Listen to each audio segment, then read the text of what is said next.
gather, my fellow nerdlings, around the campfire of the mind, and let us consider the fall of Emperor Palpatine. How old were you the first time you watched Star Wars Episode 6, The Return of the Jedi? Who can forget the film's climax in the throne room of the second Death Star? We marveled at the perceptual acuity of Emperor Palpatine and his ability to read Luke's strength in the Force and the intentions of Luke's mind and the flow of Luke's emotion. You want this, don't you? The heat is swelling in you now. Old and disfigured, the Emperor still had a dark charm about him, a charisma that melted when Luke refused to strike his father down and take his place as Sidious's new apprentice. A charm that was replaced with rage and malice and sadistic glee as he began murdering Luke with his Force lightning. Intoxicated with his rage and power and self-importance, he was rendered blind to Darth Vader's intention, who lifted him overhead and threw him down the reactor core to his apparent death. What had so undermined the Emperor's awareness as to allow this betrayal to succeed? The same thing that happened to Supreme Leader Snoke in Last Jedi.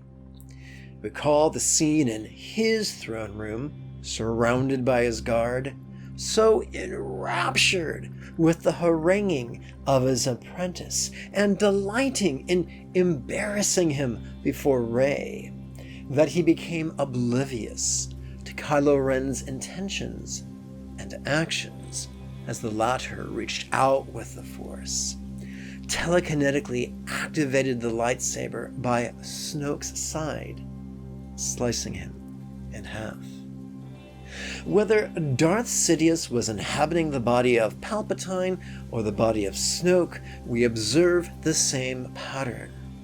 As concentrated focus deepened, peripheral awareness faded.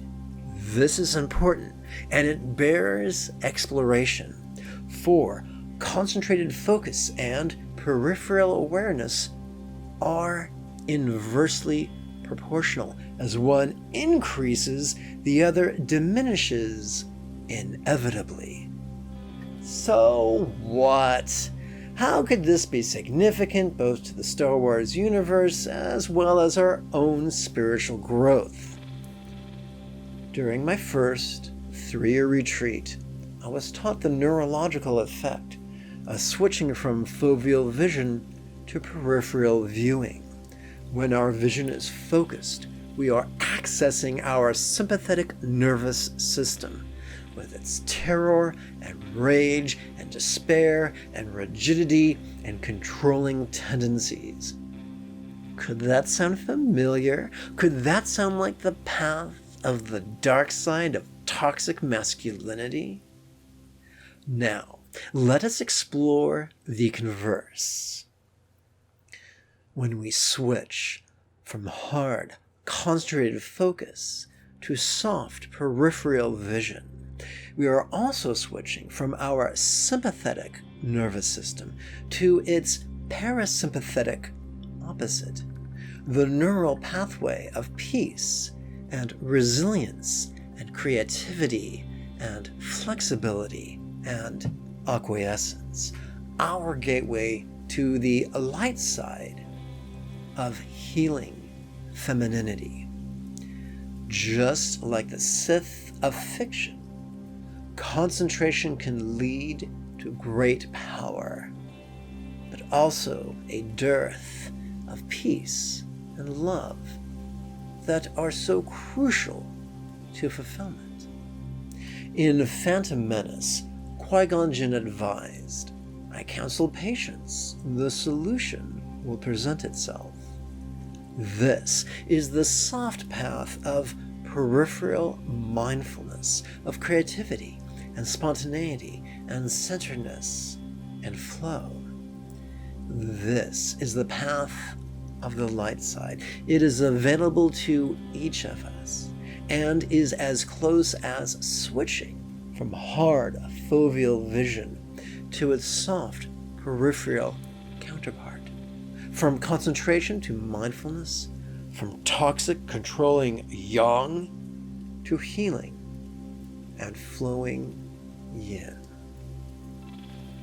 This was inspired by the video "Rey Sees Palpatine's Original Plan for Anakin," found on the YouTube channel Star Wars Theory. I love this channel, and if you're as geeky as me, you might enjoy it as well.